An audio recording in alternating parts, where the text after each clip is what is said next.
I practiced this a few times so I wouldn't tear up, but I didn't know what he was going to say, so I'm going to try to see what I wrote. All right, I'm a math person, but bear with me for this awful math.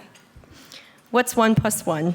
With units of measure, call it time, energy, passion, whatever. I'm sure we can all agree 1 + 1 is 2. When Megan told me I was going to be honored today, I think I was probably at a loss for words. I've sat in the audience in awe of the accomplishments and service to the community of the honorees before me. Never could I imagine them in their company. And by the way, I never read off a speech, but I knew I had to today. I was recently on an RWJ panel and was asked by a leader of the hospital a question about perspective of being a philanthropist. I was sitting next to Jeremy Grunin, whose family is a significant donor throughout the state, and I actually laughed out loud on the panel and said, well, I'm not a philanthropist. In my mind, how could our little pledge or support compare? He turned to me in front of everyone and said, you have a foundation, you raise money, you made a pledge, you're a philanthropist. I think it all started at Morris Knowles High School. My friend Liz encouraged me to volunteer for Circle Club, helping our classmates who had special needs in various ways. I don't know who actually got more out of it, them or us. But it was the beginning of my journey, I suppose. I never felt like I was necessarily a leader in the community, but receiving this honor has forced me to reflect. In college, I served as the community chair of my business fraternity, and when I joined the Chamber of Commerce, I got involved in the Young Professional Committee, also serving as the community service chair. And when I began running golf outings at a local B&I chapter, which although I'm not still a member of, it holds a very, very close place in my heart, I wanted to help it, wanted the money to go to local charities. We raised money every year for organizations that were close to our hearts. Over those years, we raised over $25,000. But the most moving year was when we dedicated the proceeds to Employment Horizons. Jeff Green, who I'm sure many of you remember, was a board member there.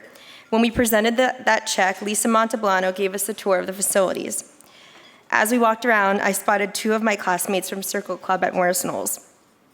They were happy, fulfilled, and working hard. I said hi, assuming they would never remember who I was, but they did. And it really was that full circle moment for me. I can't imagine the small amount of time that I spent with them that it would make any difference, but whether it did or not, it doesn't really matter. 1 + 1 is 4. Over the years, I gave in different ways, but never with a strong purpose, more just spread the giving. In 2020, our firm, along with my partners, Mike, and Dave, wanted to raise money for local organizations, and we did it in unique ways. From belly flop contests to virtual fundraising campaigns, we aimed to bring the community together for good causes when most even couldn't be in a room. This led to Fortis Business Networkers, an event that our firm created where all proceeds go towards local charities, networking for a cause. In 2021, we held our first Fortis Foundation golf outing with 100% of the proceeds going to small businesses impacted by COVID. We raised $40,000. It was the Morris County Chamber of Commerce and the Morris County Economic Development Alliance that actually helped us administer that grant. We received nearly $1 million in applications and awarded 3 small businesses and 1 nonprofit $10,000 each to help support their businesses. This helped pay for wages, debt, and other expenses that these business owners took on during the pandemic just to make sure that their employees could stay employed.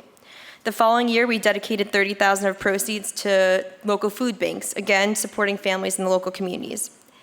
And it was a few years ago, after our probably 3rd or 4th outing, that we went to our very good friends, Jackie and Todd Frazier's Pong tournament, where we met the team at Children's Specialized Hospital. We learned that a lot of what Children's Specialized was about and why Todd and Jackie were raising money for them. 1 + 1 = 8. In 2023, we raised nearly $50,000 and chose to support the mother-baby unit of the RWJ Community Medical Center, as well as the RWJ Children's Specialized Hospital Foundations. Up until then, our community giving was random, and after we learned more about Children's Specialized, we realized that the hidden lifesaver we had right in our backyard was Children's Specialized. Everyone knows CHOP, their #1 pediatric surgical hospital in the country, but many of us don't know that Children's Specialized Hospital is the #1 rehab hospital in the country also. And it's right here in New Jersey, right in our backyard. And I did make them join the chamber, so now you can get to know them. I have 4 children, and God bless they're healthy, but we've had a scare, like most people do. Our son Jack was hell-vacked off of a ski mountain a few years ago. It's scary. It puts everything in perspective, but he's fine. Children's Specialized delivers care to 35,000 patients that may not be fine. And they don't just treat the patient, they treat the entire family. And there's 300 kids in our community that need help. And it's money that it takes to care for them. And to me, kids are our future, and that's the mission that we and my partners really wanted to rally around. So since then, we've been on a mission to support this cause. But regardless of every cause, every charity, they're also important to the people we love and care about in our community. 1 + 1 = 16. Last month, I had the honor, along with the CEO of Children's Specialized Foundation, Alyssa Memley, of handing a check to a patient family. It was money anonymously donated by an attendee at our golf outing. He wanted to support that family in particular. The patient is a little boy with cerebral palsy that wants to play basketball. His mom mentioned that for him to play, he needs a special wheelchair. That money can fulfill her little boy's dream of playing basketball. 1 + 1 = 32. Every event I've ran, there have been people supporting me all along the way. The people without asking that take the platinum sponsorship. Mark Montanaro, Autoland, thank you. The many members in this room that donate a basket or services. The tireless hours of our team reaching out to get registrations, donors, sponsorships. And my people that help me pack swag bags, ask how they can help, or on the day of the event, they just know. And of course, the hundreds and hundreds of people that show up to participate and support. So how does 1 + 1 = 4 or 8 or 16 or 32? It's because we're all community leaders. I hope I've made a difference in little ways, but if we take Children's Specialized Hospital as an example, Todd and Jackie raised $50,000 at that event, their first year. But what did that actually raise? They made an impact and raised awareness. Because of their dedication, we found our mission and raised more. And because of our dedication, others have created their own initiatives. And to be frank, it probably didn't start with Todd and Jackie. It was Jamie and Kayla from Eat Clean Bro that showed them the impact of giving, and I'm sure someone before them. So it's the butterfly effect. Your impact, no matter how big or small, can make a difference. My friend Liz encouraged me to volunteer at Circle Club over 20 years ago at Morris Knolls, and here I am today. I'm involving my own children in our charitable giving and rallying my people around because that's what makes our world a better place. Because at the end of the day, our small impact might not be as small as we think. It's a ripple effect on the people around us. So 1 + 1 doesn't equal 2 or 4 or 6 or 16, whatever. It's exponentially improving the lives of our community. My biggest thank you has to go to my partner in life, my husband Dave. I'm not kind to him on those nights that I have to stay up doing this stuff.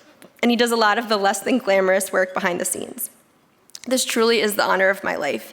Even if I received this at 80 years old, I would have been equally as humbled. So all I can say is thank you for this incredible honor. There are far too many, likely hundreds of people who have supported all my crazy ideas to help make an impact in the community. I promise to continue to make 1 + 1 = far more than just 2. And I thank every person in my life that has helped with that mission. Thank you so much to the Chamber. I can't even begin to start on how I've grown because of it. The staff, they're incredible. Megan, and St. Clair's Hospital for this incredible honor where I was actually born. Thank you so much.